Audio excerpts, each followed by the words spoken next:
이제 곧 우리 요한계시록과 다니엘 책이 출판될 텐데, 제가 이 요한계시록을 출판하는 그런 과정에서 한 가지 느낀 것이 있습니다.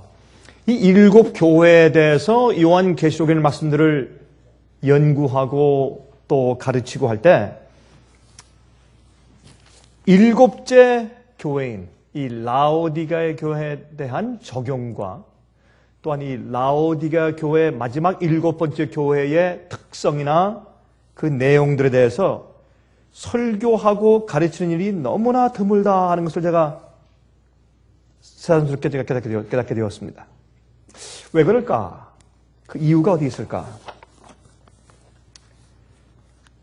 아마 그 이유는 많은 사람들이, 많은 그리스도인들이, 또한 이 요한계시록을 가르치는 사람들이, 또 그런 책을 쓰는 사람들이 이 라오디게아 교회가 현재 우리를 상징하는 것이다 라는 것을 가슴 정말 저리게 느끼는 그런 분들이 참 드문 것 같습니다. 그리고 이렇게 적용시키는 일들이 너무나 적은 것 같습니다.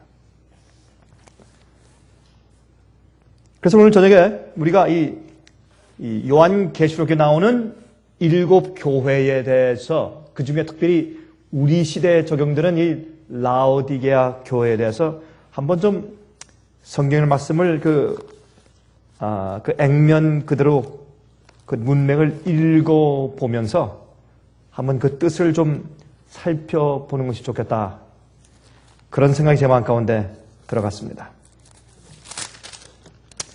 여러분, 계시록에 나오는 일곱 교회는 옛날 소아시아 지방에 위치한 교회들이었습니다. 근데 참 흥미있는 것은 말이죠. 소아시아 지방 하면 지금의 그 터키죠.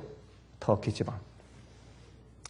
그 터키 지방은 지금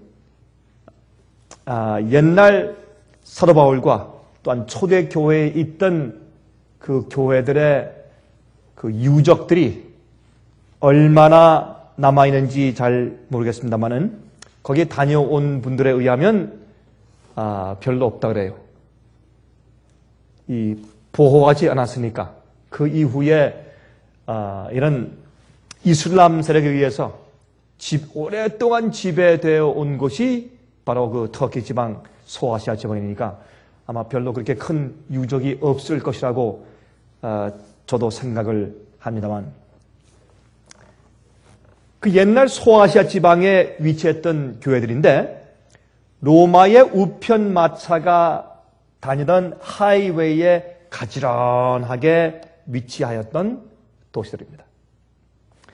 거기 이제 여러분 비단길 아시죠? 비단길. 로마에서부터 북경까지 뚫렸던 옛날에 그 비단, 그 실크로드, 비단길. 아마 그 길을 포함해서 아마 로마인들이 우편을 보내기 위해서 큰 이런 하이웨이를 건축을 했는데, 물론 아스팔트는 없었겠지만은, 그러나 꽤 그래도 마차들이 다닐 수 있는, 말들이 잘 달릴 수 있는 그런 길들을 잘 닦아 놓았다고 역사는 말하고 있습니다. 이제 그 우편 마차가, 아니면 우편 말들이 잘 달릴 수 있는 그런 잘 닦아진 그런 하이웨이에, 고속도로에 그 당시에 가지런하게 일곱 교회가 위치하고 있었습니다. 근데 그 당시에 말이죠, 그 일곱 교회들이 위치하였던 지리 조건과 그 각 도시들이 이제 위치했던 지리적인 조건들과 또한 그 도시들의 역사적인 배경들은 하나님의 교회가 초대교회부터 예수께서 오실 때까지 일곱 시대를 나누어서 분류해서 적용할 때, 초대교회 시대, 나중에 핍박 시대, 타락의 시대, 타협의 시대, 타락해서 교회가 죽는 시대, 일곱 인 가운데 첫 번째 흰말, 붉은말, 그렇죠? 검은말, 청황색말, 이런 식으로 표현했지만은 이 일곱 교회는 에베소 교회, 서머나 교회, 버가모 교회, 두아디라 교회, 사대 교회, 빌라델비아 교회, 라오디게아 교회. 그렇게 이제 일곱 교회 아닙니까? 그래서 이런 이 교회들이 일곱 시대로 흘러내려올 때 2000년 동안 그 흘러내려오는 그 당시의 교회의 영적인 입장과 컨디션들, 그런 것들을 상징하기에 어쩌면 그렇게 기가 막히게 들어맞았는지 모른다고 말입니다. 이 일곱 교회가. 그래서 사실 에베소, 소모나, 버가모, 두아디라, 사데, 빌라델비아, 라오디게 교회가 또 순서대로 있었습니다. 그것도 참 이상한 일입니다. 주님의 섭리가 참 신비한 것을 또 우리가 여기서 발견하게 되는데, 하나님께서 성경을 기록하실 때 하나님께서는 항상 많은 이야기를 준비하세요.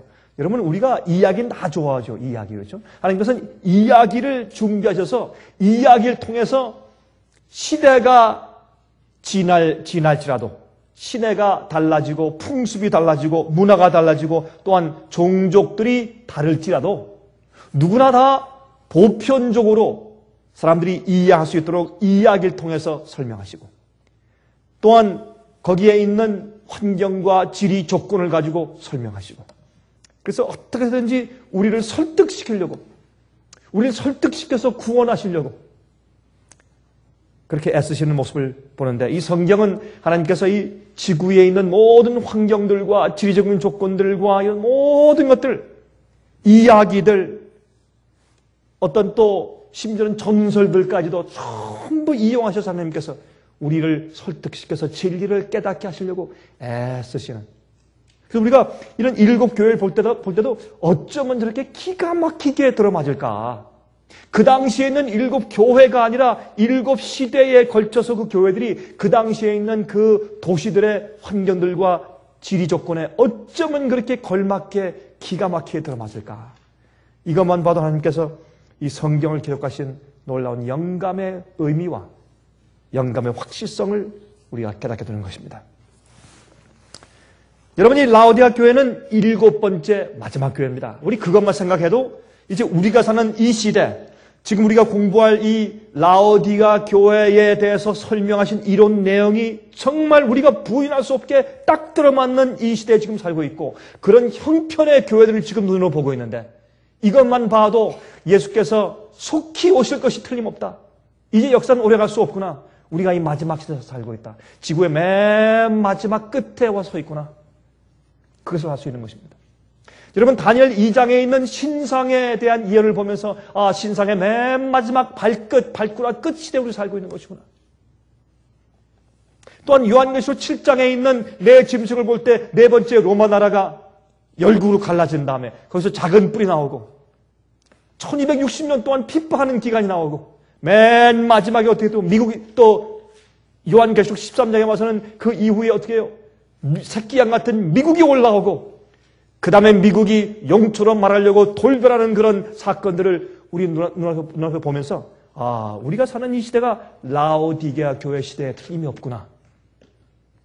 꼭 마지막 지점에 와 있다. 그것만 봐도, 그것만 알아도 우리 마음 가운데 정말 이 가슴이 저며올 정도로, 가슴이 정말 두근거릴 정도로 그런 간절한 느낌을 느끼게 되는 것입니다.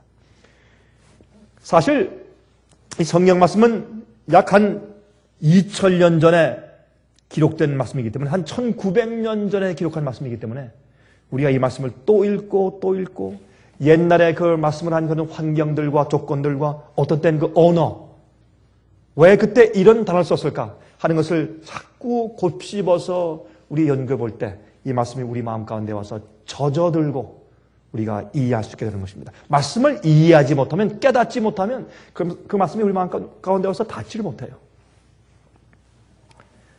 여러분, 이 라오디아 교회를 상징하는 라오디게아 도시는 엄청나게 부한 도시였습니다.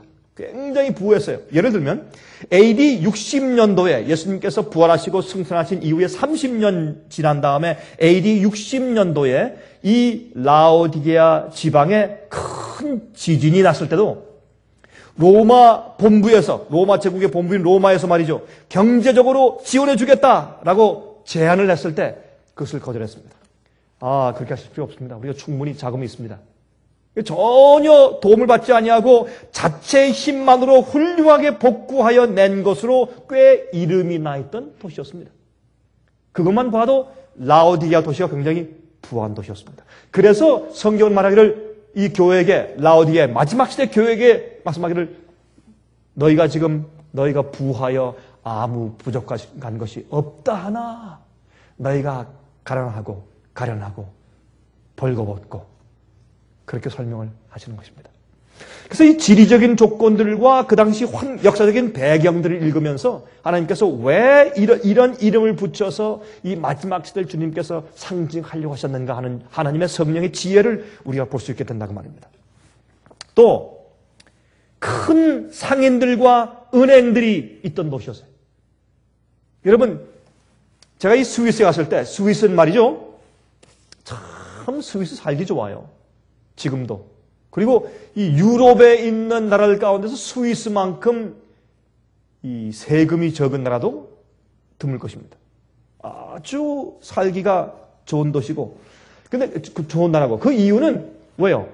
온 세상의 부자들과 또 나라들의 돈을 어디다가 다 저금합니까? 스위스 뱅크에. 마약하는 상인들이나 독재자도 정치가도 부자도 숨길 만한 돈이 있으면 전부 거기 갔다가 비밀 구좌를 열어놓고 다 하기 때문에.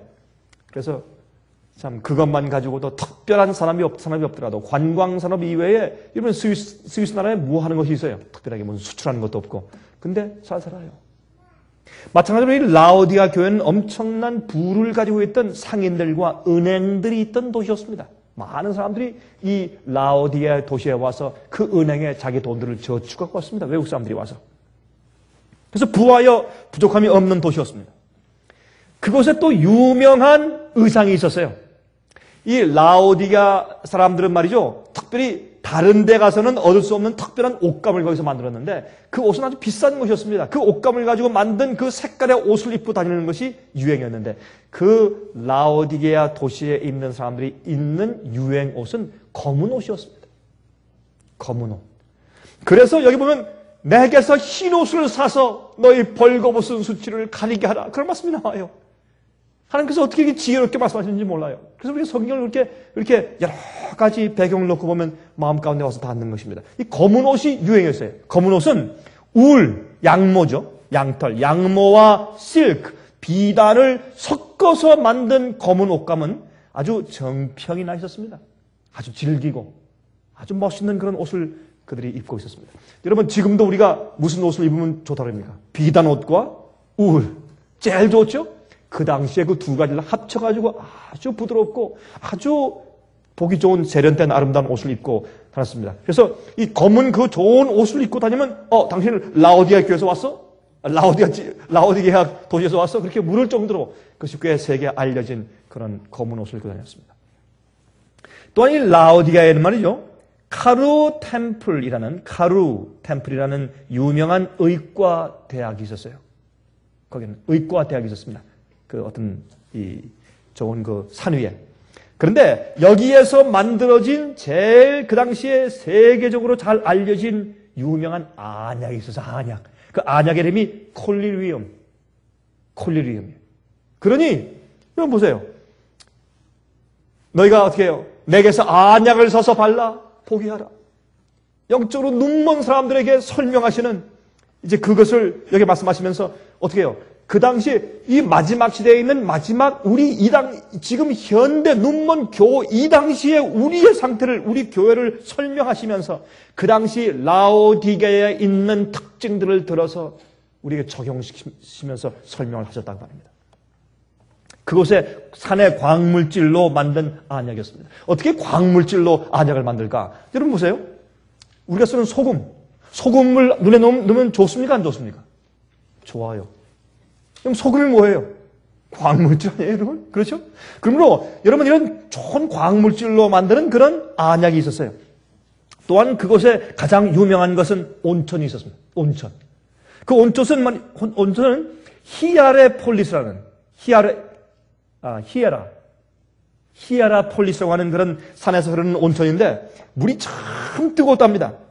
뜨거웠는데 이것이 이제 이 라오디게아 도시에서 약 한 5마일 떨어진 곳에 있었습니다.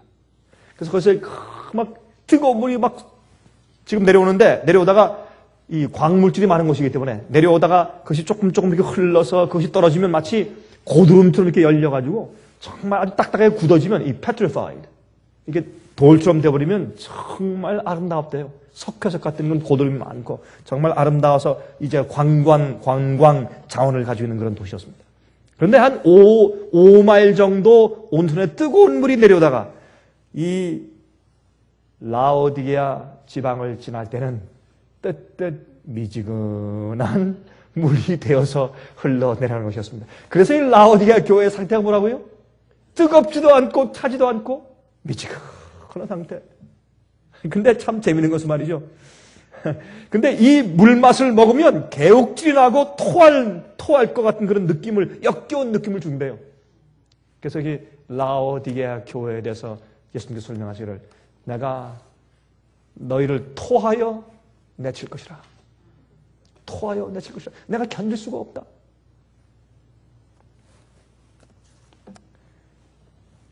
여러분 이렇게 우리가 이해하고 이 말씀을 읽으면 그 의미가 훨씬 더 이제 분명해지게 되는 것입니다. 우리 요한계시록 3장 14절부터 22절까지 한번 읽어보도록 하십니다. 요한계시록 3장입니다. 3장 14절부터 22절까지 이제 7 교회에 대한 말씀이 요한계시록 2장과 3장에 있죠. 그 마지막인 14절부터 22절까지 7번째 마지막 시대 우리가 살고 있는 이 현대 교회를 상징하기 위한 마지막 교회에 대한 언급이 여기에 기록되어 있습니다. 여러분 특별히 화면을 통해서 보시는 분들은 아마 이런 말씀들이 좀 생소할지 모르겠습니다. 그렇습니다. 우리가 지금 처해 있고 살고 있는 이 현대교회가 마지막 7번째 교회고 그리고 바로 이 라오디게아 교회의 형편이 바로 우리의 형편을 영적인 형편을 말씀하고 있는 것입니다. 읽어보십시다. 라오디게아 교회의 사자에게 편지하기를 아멘이시요 충성되고 참된 증인이시요 하나님의 창조의 근본이시니가 말씀하시되 내가 내 행위를 아노니 내가 차지도 아니하고 덥지도 아니하도다. 내가 차든지 덥든지 하기를 원하노라. 내가 이같이 미지근하여 덥지도 아니하고 차지도 아니하니 내 입에서 너를 토하여 내치리라. 내가 말하기를 나는 부자라 부유하여 부족한 것이 없다나 내 곤고한 것과 가련한 것과 가난한 것과 눈먼 것과 벌거벗은 것을 알지 못하도다. 내가 너를 구원하노니 내게서 불로 연단한 금을 사서 부유하게 하고 흰옷을 사서 입어 벌거벗은 수치를 보이지 않게 하고 안약을 사서 눈에 발라 보게 하라. 무릇 내가 사랑하는 자를 책망하여 징계하노니 그러므로 내가 열심을 내라 회개하라. 볼지어다 내가 문 밖에 서서 두드리노니 누구든지 내 음성을 듣고 문을 열면 내가 그에게로 들어가 그로 더불어 먹고 그는 나로 더불어 먹으리라. 이기는 그에게는 내가 내 보좌에 함께 앉게 하여 주기를 내가 이기고 아버지 보좌에 함께 앉은 것과 같이 하리라. 귀 있는 자는 성령이 교회들에게 하시는 말씀을 들을지어다 라고 말씀했습니다. 귀 있는 자는 성령이 하시는 말씀을 들을지어다. 성령이 말씀하실 말씀 듣는 귀는 따로 있는 것 같아요. 그냥 우리 귀가 아니라 성령의 음성을 듣는 귀. 세상에 소리가 많이 있습니다. 그러나 이 소리는 그저 우리 귀를 지나서 그냥 스쳐 지나가 버리죠. 그리고 우리 가슴에 와서 우리 마음을 치는, 마음을 고동치고 감동을 주는 그런 말씀들. 성령의 음성을 들을 수 있는 귀. 여기 라오디게아 교회의 뜻은 말이죠. 헬라 말인데 라오디게아. 그 뜻은 라오라는 말은 사람들, 백성들 그런 뜻입니다. 라오.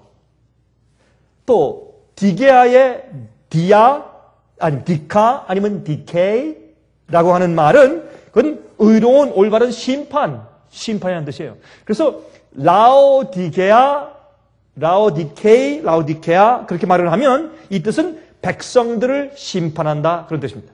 그러므로 하나님께서 심판하시는 시대, 사람들을 심판하시는 시대에 살고 있는 교회를 라오디게아 교회라고 말합니다. 참 흥미있는 이름이에요. 그렇죠?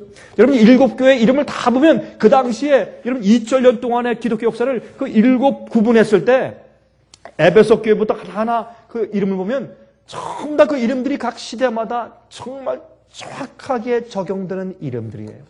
하필이면 그런 이름들을 가진 그 지방들이 7교회가 소아시아 지방에 있었어요. 소아시아 지방은 예루살렘에서 유대에서 핍박당해서 도망가서 흩어져 가서 사도들이 세운 교회들이 어디입니까? 소아시아 지방 교회 아닙니까? 그것이 제일 먼저 기독교회가 시작된 곳이에요. 조금 그 밑에 여러분 이 안디옥은 말이죠. 제일 처음에 어떻게 그리스도인들이 그리스도인들이라는 이름을 불러졌던 곳이 바로 그곳입니다. 하나님께서 그곳에 이 7 도시를 주님께서 두시고 아마 주님께서 이렇게 섭리하시고 그렇게 계획하시고 디자인하시고 그 7 교회를 통해서 이 세상의 7 교회를 이렇게 상징해 주실 줄 누가 알았겠습니까? 참 하나님의 이 영감의 기록의 놀라움을 다시 한번 느끼게 되는 것입니다. 그래서 이 지구의 역사의 마지막 교회인데 이제 더 이상의 기회나 은혜가 주어지지 않는 마지막 시대에 살고 있는 교회.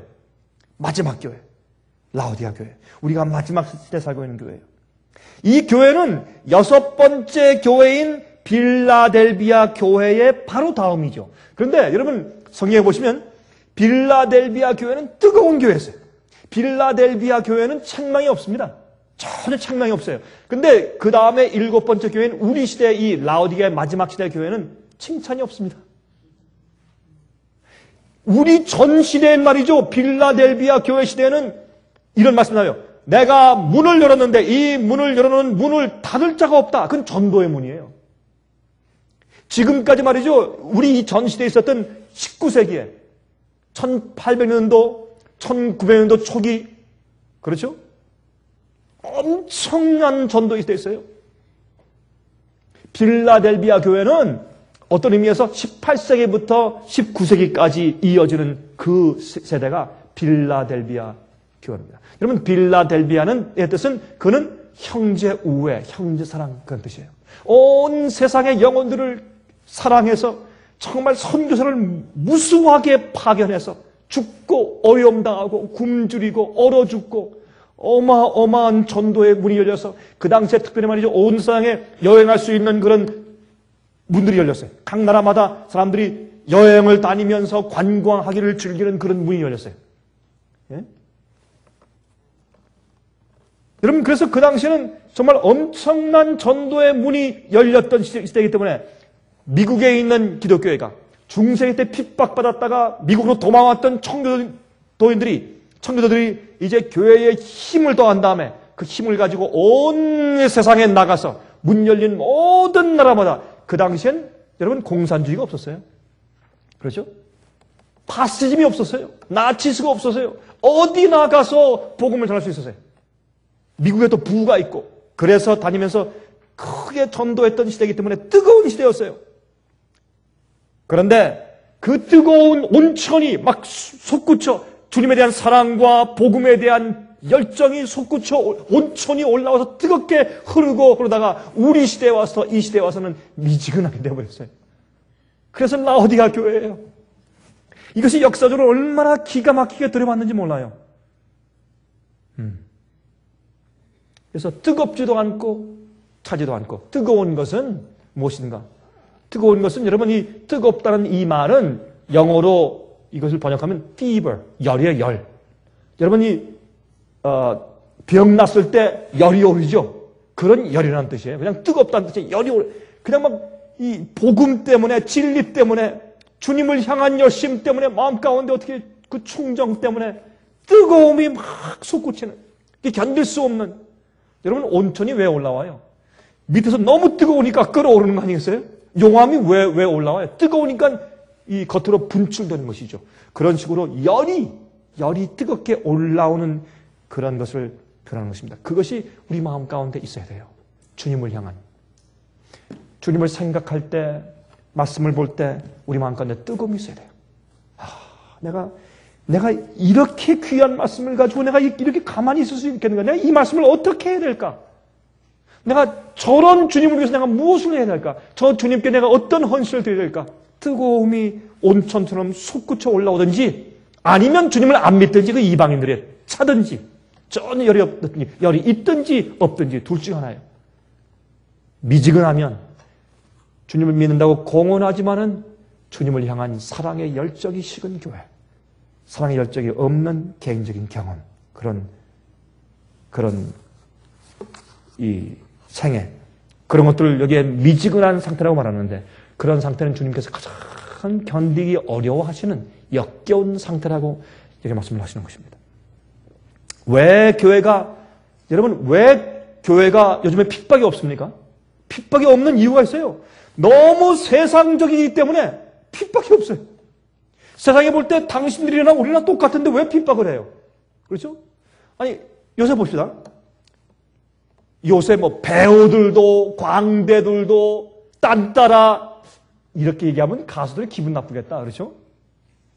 뭐 아주 천박한 노래를 부르는 사람들이나 뭐 별하별 그런 쇼를 다하는 배우들이나 아니면 뭐 남을 그저 등쳐먹든지 사기를 치든지 뭐 어떻게 하든지 좋은 뭐 술을 팔든지 담배를 팔든지 뭘 하든지 간에 사람들에게 해를 끼치는 것을 팔든지 말든지 간에 부자면 교회에 와서 주님께 축복받았다는 그런 말을 들을 수 있고, 그렇죠? 또 무슨 일을 해도 예수 이름을 부를 수 있고 교훈이라고 말할 수 있는, 그렇죠? 그런 시대에 살고 있어요. 다시 말해서 내가 세상에서 무슨 일을 하든지 그 일하는 일과 교회 와서 예배드리는 것과 별 차이가 없어요. 내가 어떤 직장을 가지고 어떤 사업을 하고 어떻게 살든지 간에 교회 와서 별 상관이 없어요. 의로운 자와 의롭지 못한 자의 차이가 별로 없어요. 세상과 영적인 교회의 차이가 없어요. 그렇죠? 그러니까 교회에 무엇이 없습니까? 핍박이 없습니다.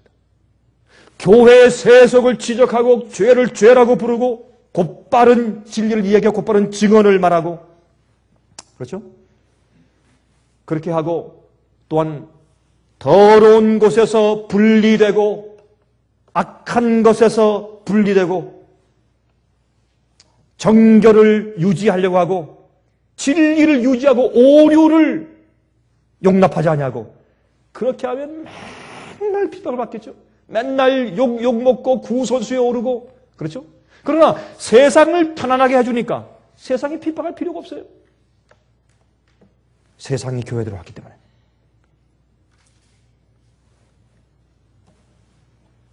또한 교회의 성공을, 교회의 번영과 성공을 무엇으로 정해요? 세상의 성공과 번영을 재는 잣대를 가지고 와서 교회의 성공과 번영을 재요. 그러니까 이것을 뜨뜻 미지근한 상태라, 주님께서 견딜 수 없는 상태라, 그렇게 말씀하시는 것입니다. 오늘날 이 현대교회의 성장들은 거의 다가 가짜요. 거의 다가 라오디게 교회의 상태요. 참된 증인께서 여기에 탄식하시는 그런 상태의 교회인 것을 우리가 알아야 할 것입니다. 그래서 우리 시대에 이 교회에 증언하시는 예수님에 대해서 이렇게 묘사해요. 우리 시대에 얼마나 잘 만나보세요. 예수님께서 어떻게 말씀하세요? 아멘이시요, 충성되고 참된 증인이시요, 하나님의 창조의 근본이시니가 가르쳐야 되겠어요. 참 기가 막힌 말씀이죠. 이 마지막 시대에 우리 형편을 너무나 잘 아시기 때문에 주님께서 예언하시면서 이렇게 말씀하세요. 왜 아멘입니까? 예수님은 왜 당신을 아멘이라고 그래요? 아멘. 이건 히브리어의 단어예요. 아멘은. 우리가 아멘 할 때. 근데 우리 미국 사람들은 말이죠. 그것도 모르고서 에이멘 그래요. 근데 아멘이 우리의 발음이요, 히브리 원래 말과 훨씬 더 가까워요. 영어로 에이멘. 저도 미국 사람과 예배드릴 때 할 수 없이 에이멘을. 왜? 어떤 데서도 에이멘 해요. 제가 이제 별 생각을 안 하고 하면 아멘 하면 하지만은, 저도 아멘 하면 이 사람들이 다 에이멘 할 때 벌써 말하는 게 너무 차이 나서 어떤 데 저도 할 수 없이 에이멘 할 때가 있어요. 근데 실제는 아멘이 옳아요. 이 히브리 말이에요. 히브리 말인데, 아멘이라는 말은 아주 단호한 뜻을 가지고 있어요. 단호한 뜻. 마지막을 상징해요. 그래서 우리가 기도할 때 아멘 하죠. 예수 그리스도 이름으로 기도합니다. 아멘. 아멘. 또 남들이 기도할 때 우리가 어떻게 해요? 가끔 어떻게 해요? 아멘. 아멘 하죠. 왜 아멘 합니까? 아멘. 여러분이 아멘이란 말은 옳습니다. 예, 맞습니다. 저도 그렇게 동의합니다. 그렇게 될지어다. So be it. 영어로 so be it. 그렇게 될지어다. 그런 뜻을 가지고 있어요. 아주 단호하고 끝이다. 끝났다. 옳습니다. 그렇게 되길 바랍니다. 그런 뜻을 가지고 있는 아주 엄숙한 말이에요. 아멘은 함부로 하는 것이 아닙니다. 요즘에 그리스도인들 말이죠. 조금만 그저 뭐 예배드리는 장소 말고 다른 데 가서도 무슨 얘기할 때 그저 조금만 그저 아멘 아멘 그래요. 그렇게 쓰는 것이 아멘이 아닙니다. 아멘은 상당히 엄숙한 단어예요. 고린도후서 1장 20절에 말씀하기를 하나님의 약속은 얼마든지 그리스도 안에서 예가 되니 그런즉 그로 말미암아 그렇죠? 예수님 말미암아 우리가 아멘하여 하나님께 영광을 돌리게 되리라. 왜? 주님의 약속은 한 번 말씀하시면 끝까지 지키시는 분이기 때문에 변함이 없기 때문에 그의 약속에 의해서 그로 말미암아 주님을 예수님 말미암아서 우리가 아멘하여서 하나님께 영광을 돌린다 그렇게 말씀했어요. 또 충성되고 참된 증인. 여러분 이 세상 마지막 시대 마지막 확고하게 심판하시면서 말씀하시는 주께서 말씀하시면 그렇게 꼭 될 수밖에 없는 맨 마지막에 아멘하시는 예수님께서 또 말씀하기를 충성되고 참된 증인이라고 했어요. 여러분 이 시대에는 정말 충성되고 참된 증인 찾기가 어려워요.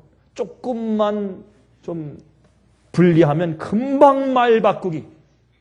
그렇죠? 거짓 증거하지 말라 했는데 거짓 증거하는 것이 너무나 쉬운 이 시대에 주님께서 충성되고 참된 증인. 요즘과 같은 세상에 얼마나 필요한 증서입니까? 충성되고 참된 증인. 예수 말씀하시면 전혀 거긴 과장도 없고 틀림이 없는 충성되고 참된 증인이신 예수님. 거긴 보탬이 없는 증인. 세 번째, 창조의 근본이시니. 여러분 진화론이 판을 치게 된 이 시대에 주님께서 말씀하기를 창조의 근본이시니 창조주가 말씀하신다. 마지막 시대 7번째 라오디게 교회 하시는 말씀이 나는 아멘이고 나는 충성된 증인이고 나는 창조의 근본이고 내가 창조한 창조야. 그렇게 하시면서 우리에게 우리의 상태를 진단하시고 언급하시는 것입니다. 어떻게 언급하십니까? 이 진단이요 좀 극심해요. 이 진단이 이전에 6개 교회에 없는 진단을 하세요. 제일 처음에 내가 내 행위를 안다. 이것만 봐도 이 마지막 라오디게아 교회의 상태가 어떻게 일을 많이 하는 교회예요.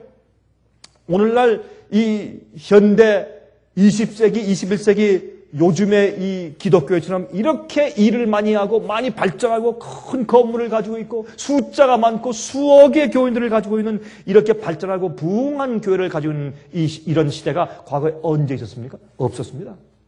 라오디게 교회가 가장 많이 일한 교회예요. 행함이 많아요. 그래서 내가 내 행위를 한다. 행함은 많아요. 근데 가짜예요.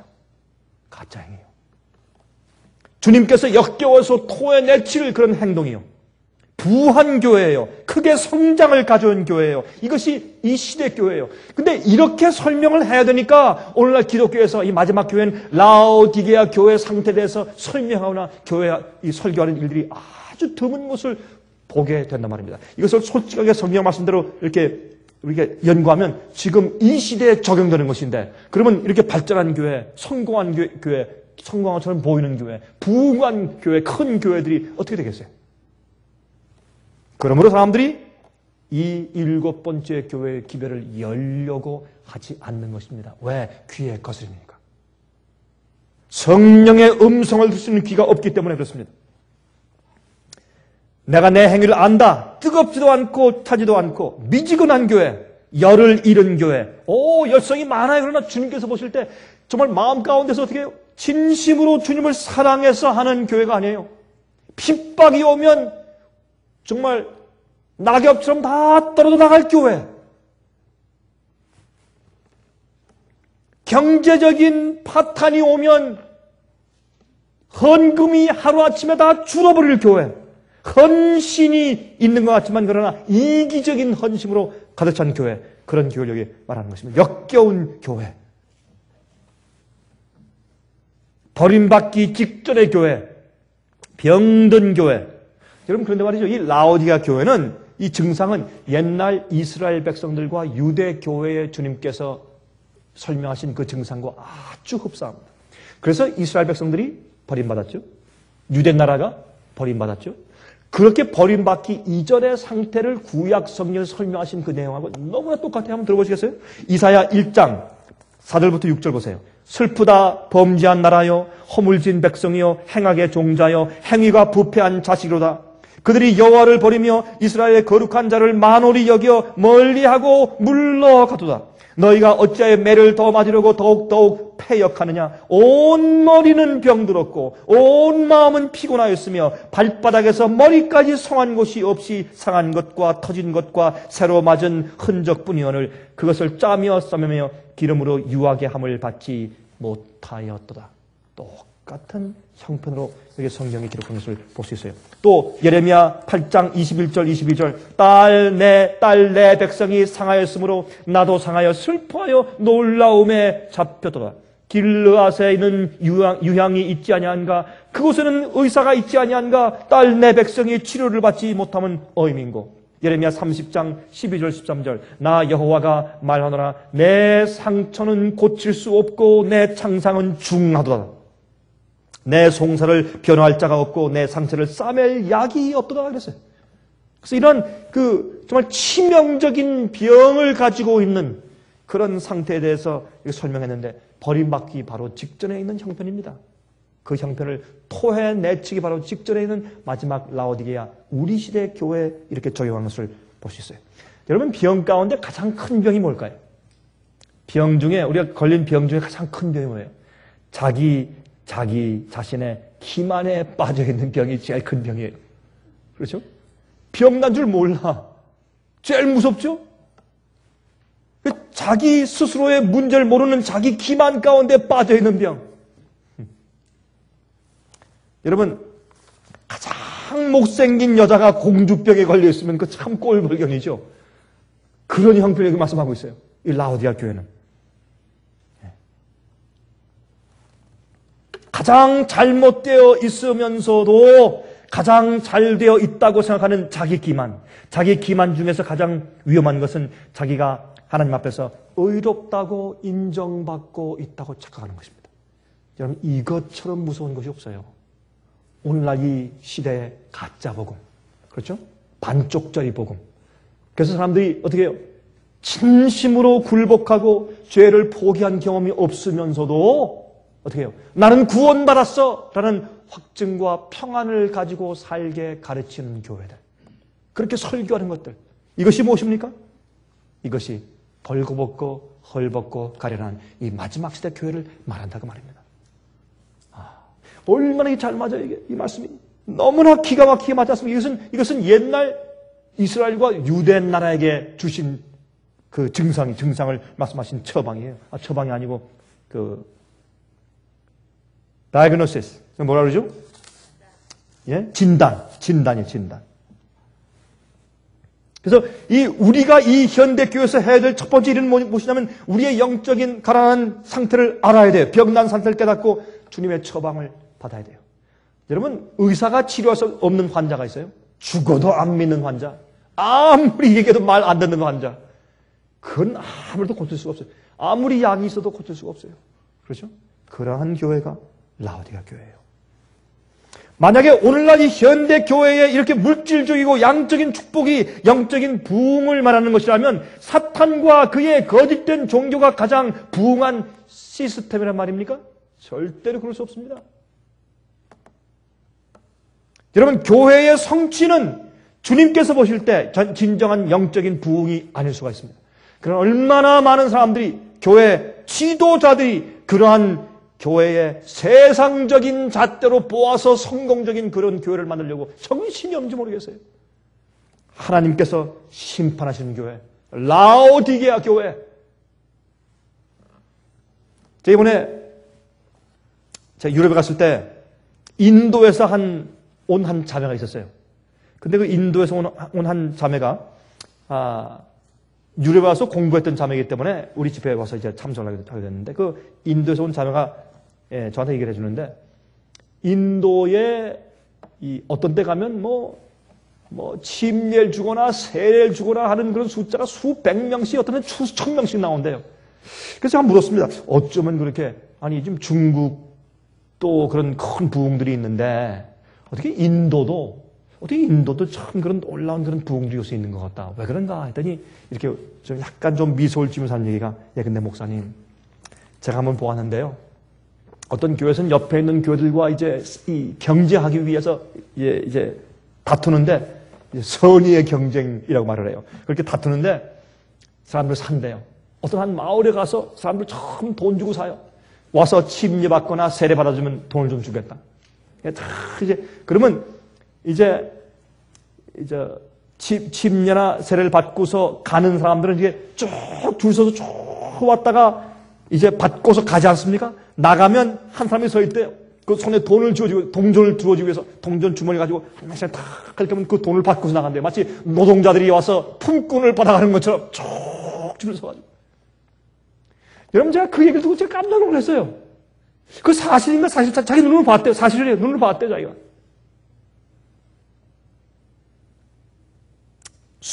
교인 수를 늘리고 경제하기 위해서. 그래서 한번 어떤 특별한 강사가 와서 부흥회 할 때 교회가 차고 넘치다가 그 다음에 또 썰렁해지고, 사람의 욕망을 자극해서, 세속적인 욕망을 자극하고 그들의 필요를 채워주는 방법을 통해서 교인 수를 늘리게 하는 모든 일들은 라오디게아 교회인데, 주님께서 헐벗은 것으로 보시고 가련한 것으로 보시고 부하지만 아무것도 없고 가난하다고 보시는데, 그러한 상태가 바로 이 시대 교회입니다. 이것을 이 세상 전체에 있는 교회로 적용시키고 우리 자신에게 적용시키면 이것은 놀라운 계시가 아닐 수가 없어요. 그러면 사람들이 눈을 뜨게 돼요. 그래서 이 7번째 교회에 대한 곧바른 설교가 없기 때문에 사람들이 눈멀어 있어요. 눈멀어 있어요. 이 말씀을 가르쳐 주는 것이 뭐예요? 안약을 주는 것이에요. 여러분, 성령의 은혜와 진리로 인도하는 성령의 은혜와 성경 말씀으로 사람들 눈에 바르는 것은 안약을 주는 거예요. 안약으로 눈을 뜨게 하는 것이에요. 그게 기적이에요. 지금 맹인들을 눈 뜨게 하는 것이 기적이 아니라, 그것도 기적이지만은 영적으로 잠들고 깨닫지 못하는 영적으로 눈먼 사람들을 눈뜨게 해서 진리를 바라보고 실제 우리 상태를 바라보고 내 마음의 상태를 바라보고 오늘날 현대교회의 상태를 직시할 수 있게 만들어주는 것이야말로 정말 눈뜨게 하는 기적이 아닙니까, 여러분? 하나님께서는 그래서 우리 마음을 보십니다.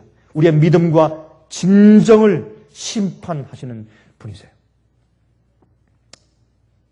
그래서 주님께서 말씀하십니다. 이 예수님의 처방이 뭐예요? 내게 와서 이런 것들을 사라. 몇 개? 3개. 왜 사라 그랬어요? 사는 것은, 여러분, 예수께서 말씀하기를 이 땅에 감추인 보화를 발견했을 때 그것을 갖기 위해서 어떻게 했어요? 이 농부가 자기 있는 모든 것을 팔아 샀어요. 한 좋은 값진 진주를 만났어요. 어떻게 해요? 자기가 가지고 있는 모든 것을 전부 팔아서 그 값진 진주 하나 샀어요. 우리가 예수님을 사야 돼요. 주님께서 주시는 주님의 치료, 처방, 약을 사야 돼요. 십자가를 우리가 사야 돼요. 구원은 공짜다. 값이 없다. 값 없는 구원. 그렇지만 그렇지 않아요. 여기는 살아. 왜 사야 돼요? 주님께서 당신의 구원을 값없이 주시지만 우리 편에서 내가 가진 모든 것을 비워야 합니다. 다 굴복하고 주님의 뜻과 진리의 말씀과 맞지 않는 것들은 다 포기하기로 결심하지 아니하면 주님의 것이 내게 들어오질 않습니다. 주께서 말씀하기를 내게 와서 사라. 우리 값이 뭐예요? 우리에겐 돈이 없어요. 나를 주 앞에 드리는 것입니다. 내 죄를 주 앞에 드리는 것입니다. 주의 진리와 맞지 않는 모든 것들을 주 앞에 드리는 것입니다. 주님께서 진리로 우리에게 다가오실 때 거기에 맞지 않는 내 모든 것을 주 앞에 드리고 무릎 꿇고 고백하고 굴복하는 것이 바로 대가입니다. 모든 것을 팔아 그 보화를 사고 진주를 사는 것이 구원을 얻는 경험입니다. 많은 사람들이 그것을 이해하지 못해요. 제일 처음에 사는 것은 무엇입니까? 불로 연단한 금이에요. 금. 여러분, 찌꺼기가 불로 태워 없어진 순수한 금이에요. 이것은 핍박과 시련들을 통해서 다루어진 순수한 금입니다. 예수님의 비유들 중에서 보물과 진주의 값은 그가 가지고 있는 모든 것이죠. 근데 이렇게 전부 다 자기 모든 것을 바치면서 주 앞에 나오는 그렇게 대가를 치를 수 있는 그런 믿음을 어떻게 얻는가 하면 우리의 시련과 핍박들을 통해서 얻어요. 여러분 이게 무슨 말이에요? 갈라디아 5장 6절에 말씀하기를 그리스도 예수 안에서는 할례나 무할례가 효력이 없대. 사랑으로서 역사하는 무엇뿐이라고요? 믿음뿐이라. 여러분 사랑으로 역사하는 믿음이 이게 순금으로 불로 단련된 불로 연단된 그런 금이라고 이렇게 이제 성경에 표현됐는데 이게 무슨 말인가 하면 여러분 그 성소에서도 성소 뜰에서 진심으로 회개하고 죄를 씻은 영혼이 성소 성막 안으로 들어가면 그 성막 안에 있는 모든 것도 뭐예요? 다 금이에요. 지성소도 금이고 성소도 금이잖아요. 순수한 믿음을 가져야 들어가요. 그 순수한 믿음은 언제 생기는 줄 아십니까? 우리가 있는 믿음이 핍박과 시련과 환난이 올 때 내가 가진 믿음이 이게 가짜 금이냐 14K냐 18K냐 아니면 24 순수한 금이냐는 것이 판명돼요. 그렇죠? 그 금을 알기 위해서는 불에 넣어야 돼요. 다 녹여버려야 돼요. 마치 우리가 이 세상에서 내가 가지고 있는 것, 내 부, 내 명예, 내 자랑 이런 모든 것도 한꺼번에 내 믿음뿐만 아니고 모든 것이 전부 다 녹아져 버리는 것처럼 느끼는 그런 시련과 핍박과 어려움들이 생겨요. 가끔. 그럴 때 무엇만 남아요? 다른 것들은 전부 녹아서 불타서 없어져 버리는데 그럴 때 무엇만 남아요? 예수님을 신뢰하고 성경 말씀을 신뢰하고 진리를 사랑하고 주님을 사랑하고 하나님을 사랑하는 그 사랑으로 역사하는 믿음만 딱 남아요. 다른 건 의지할 것이 없어요. 그 어려움 가운데 붙잡을 게 없어요. 이것도 붙잡을 게 없고 아무도 붙잡을 게 없어요. 사람을 붙잡을 수도 없고 돈을 붙잡을 수도 없고 어떤 지위와 명성을 붙잡을 수도 없고 하나님밖에는 붙잡을 게 없어요. 그럴 때 뭐가 생겨요? 그때 순수한 불로 연다는 금이 생기는 거예요. 그런 시련들과 핍박들은요, 우리 모든 것이 다 녹아져 버리는 그런 경험들이에요. 꼼짝없이. 그래서 환난은 자기가 믿는 이기적인 이유들을 다 태워서 없어져요. 여러분 저도요 어떤 시련들이나 핍박을 당해보니까 그걸 해버릴 때 이제는 주님을 믿을 때요 옛날엔 저 자랑 때문에 저 영광 때문에 저 명예 때문에 저 평판 때문에 저 인기 때문에 아니면 저 이익 때문에 내 이익 때문에 믿고 하려고 뭘 하는 것처럼 하고 일도 했는데 이제는 이런 입장에서 말이죠 하나님을 순종하고 주님을 따라갈 때는 더 이상 그런 것들이 올 게 전혀 없어요. 그럴 때 주님을 신뢰하고 따를 때 다시 말해서 내가 믿는다고 하는 내 이기적인 목적과 이유들이 다 태워져 없어질 때 가지고 있는 내 믿음의 이유 그게 불로 연단한 순수한 믿음이에요. 그걸 가질 때 남이 나를 못살게 굴거나 나를 무시하거나 나를 버렸을 때 그래도 내가 가지고 있는 믿음의 이유 그게 사랑으로 역사하는 믿음이에요. 우리가 조금만 섭섭하면 아주 셀쭉하고 돌아서고 말이죠. 그렇죠? 친구가 금방 돌아서 버리고 이거는 순수한 믿음이 없는 사람들이죠. 그렇죠? 친구들과는 믿음이 없는 사람들이에요. 우리 세상에서도 친구는 어려울 때 알아본다 그러죠? 꼭 마찬가지예요. 우리가 성경을 연구하고 그 말씀대로 살고 말씀대로 가르치면 무엇이 와요? 불이 와요. 뜨거워. 우리를 태워요. 핍박이 와요. 두 번째 흰옷. 흰옷은 이것도 여러분 구약성경에 다 있어요. 이 요한계시록은 구약성경에 있는 모든 말씀들이 전부 다 와서 결론 지어지는 곳이 요한계시록이에요. 그래서 구약성경을 이해하지 못하면 요한계시록을 이해할 수가 없어요. 흰옷 보세요. 이사야 64장 6절에 다 있어요. 보세요. 대저 우리는 다 부정한 자 같아서 우리의 의는 다 더러운 옷 같으며 우리는 다 쇠폐함이 잎사귀 같으므로 우리의 죄악이 바람같이 우리를 몰아가나이다. 우리의 의는 뭐예요? 아무것도 아니에요. 다 더러운 의요. 이사야 52장 1절 61장 10절 이런 말씀이세요. 시온이여 깰지어다 깰지어다 내 힘을 입을지어다 거룩한 성 예루살렘이여 내 아름다운 옷을 입을지어다. 이제부터 할례받지 않은 자와 부정한 자가 다시는 내게로 들어옴이 없을 것입니다. 내가 여호와로 인하여 크게 기뻐하며 내 영혼이 나의 하나님으로 인하여 즐거워하리니 그가 구원의 옷으로 내게 입히시며 의의 겉옷으로 내게 더하심이 신랑이 사모를 쓰며 신부가 자기 보물로 단장함 같게 하셨습니다. 그랬어요. 요한계시록 19장 7절 8절 보세요. 우리가 즐거워하고 크게 기뻐하여 그에게 영광을 돌리세 어린 양의 혼인 기약이 이르렀고 그 아내가 예배하였으니 그에게 허락하사 빛나고 깨끗한 세마포를 입게 하셨은즉 이 세마포는 성도들의 옳은 행실이로다 하더라. 주님께서 우리에게 의로운 옷을 입히시는데 우리가 헐벗고 벌거벗었어요. 예수의 이름으로 찬송하고 예수의 이름으로 기도하고 예수의 이름으로 설교하고 예수의 이름으로 교회를 짓고 예수의 이름으로 자선사업을 하지만은 그러나 하나님께서 의로 보시지 않아요. 내게 와서 흰옷을 사라. 너의 의는 더럽고 벌거벗었다. 근데 이 의는 예수님께서 우리에게 덮어주시는데 그 의는 그냥 덮어주시는 것뿐만 아니라 우리의 마음속에 있는 것들을 의롭게 변화시켜주기 때문에 이 의는 어떻게 해요? 이 흰 세마포, 어린 양의 아내 신부가 입는 옷인데 이 옷은 성도들의 옳은 행실이라. 의는 righteousness, 의롭단 말이에요. 의롭게 행한다는 뜻이에요. 그게 의예요. 여러분이시요. 특별히 화면 통해 보시는 분들이시요. 우리가 의롭게 되었다. 예수 그리스도의 피의 보혈로 의롭게 되었다. 의를 받았다. 그 의는 주님께서 우리를 어떻게 해요? 의롭게 만드신 역사를 말하는 것이에요.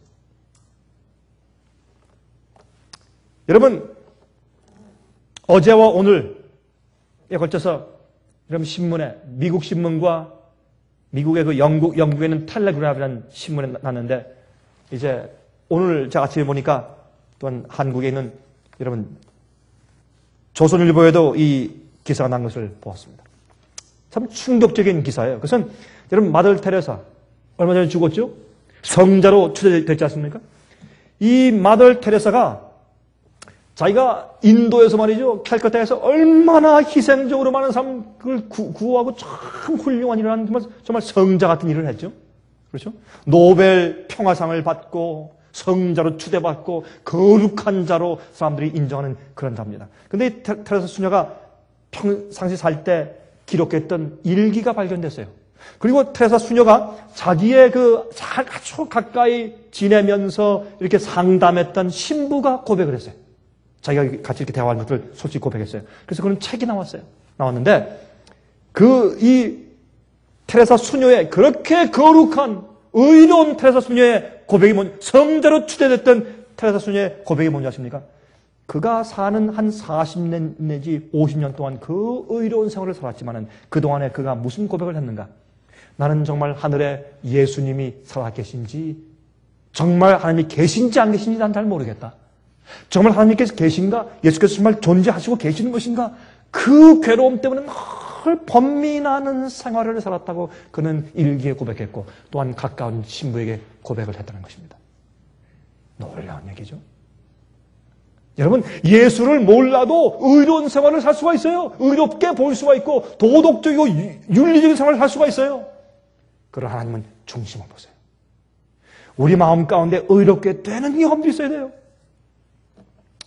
그래서 참 의가 없는, 우리가 만들 수도 없는 그 의를 주님께 가서 사야 돼. 어떻게 할 때? 내 있는 모든 죄를 주 앞에 고백하고 무릎을 꿇고 굴복해야 돼요. 십자가 밑에.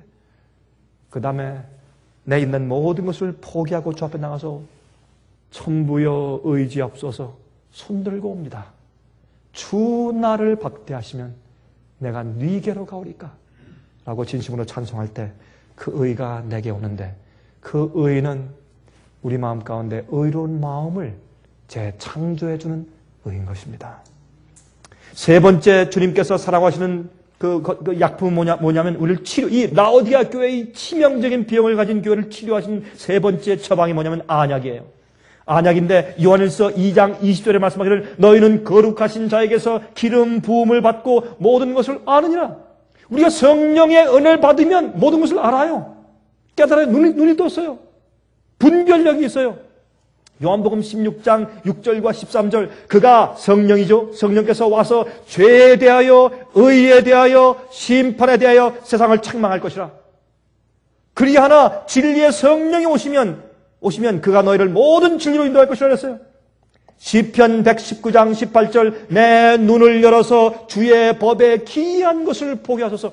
여러분 이 언약은 성령의 의뢰요. 분별력을 주시는 것이요. 성령의 감동으로 내 영적인 눈이 뜨는 것이에요. 세상에 무엇이 죄고 내 속에 무엇이 죄고 세상에 무엇이 옳은 것을 깨닫는 성령의 눈을 밝히게 하시는 역사를 말하는 것입니다.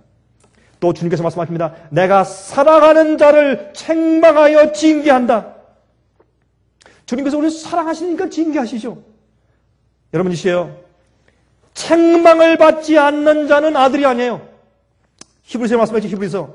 그렇죠? 히브리서 5절에 채찍을 받지 않는 자는 아들이 아니에요. 우리가 책망을 받아야 돼요. 주님께로부터.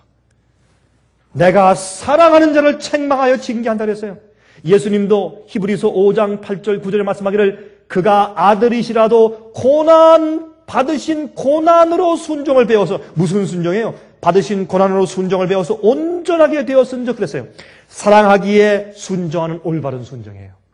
그건 진짜 순종이에요. 어떤 대가나 영광을 바라고하는 순종이 아니고 섞인 순종이 아니라 사랑으로 역사하는 믿음으로 하는 순종.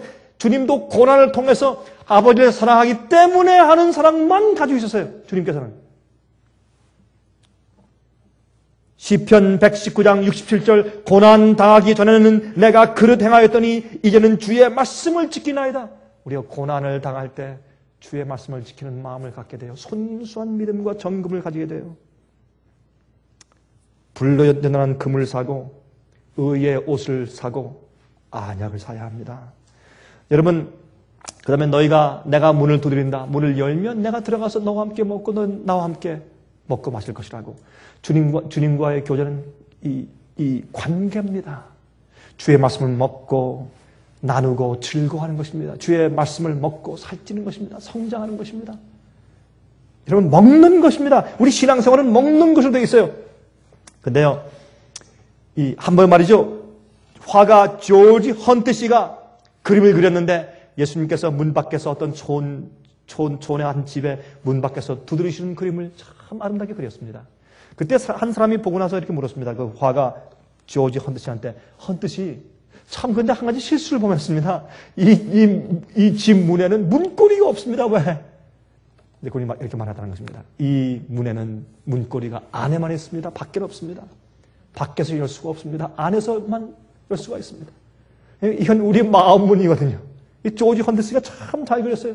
이 문은 예수님께서 두드리시는 문은 우리 마음 문을 두드리시는 것이기 때문에 우리가 장원하고 원할 때 우리가 열 수 있지 주님께서 강제로 열고 들어오실 수가 없어요.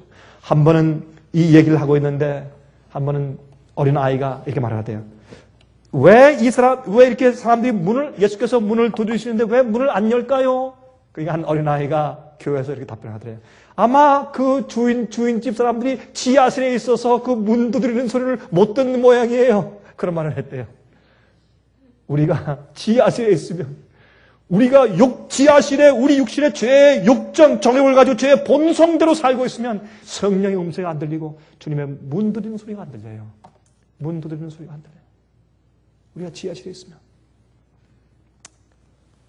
마지막에 너희가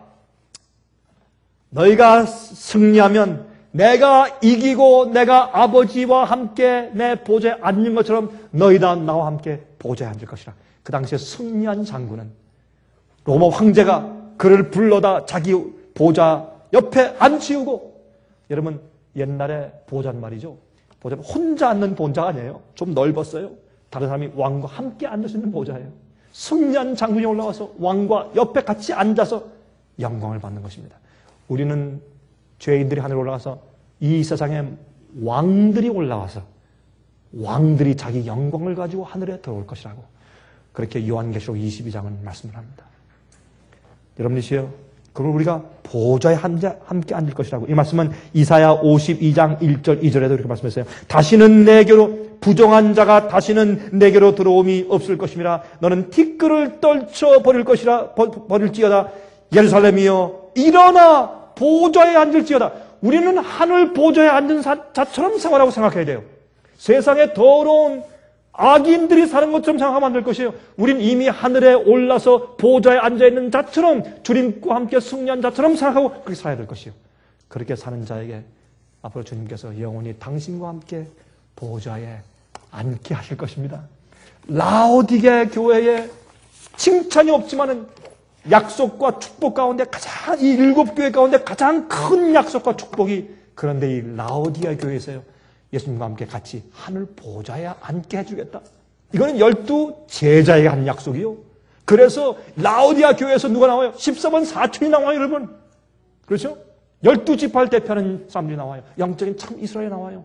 여러분이시요, 라오디아 교회에서 보좌에 앉는 백성들로 피어나되기를 간절히 바랍니다. 자비하신 하늘에 계신 우리 아버지, 우리에게 성령의 분별케 하시는 안약을 발라 보게 하셔서 우리의 형편을 깨닫게 하시고, 또한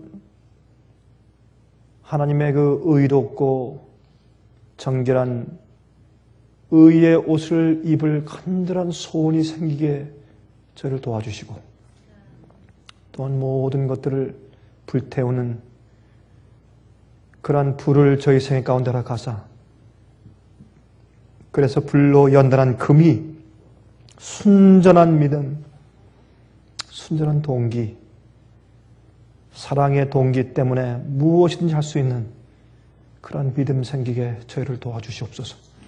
주여, 이 말씀을 듣고 본 많은 영혼들 심령 가운데 성령께서 역사하시고 들을 귀가 있는 자들에게 역사하셔서 보게 하시고 깨닫게 해주시옵소서.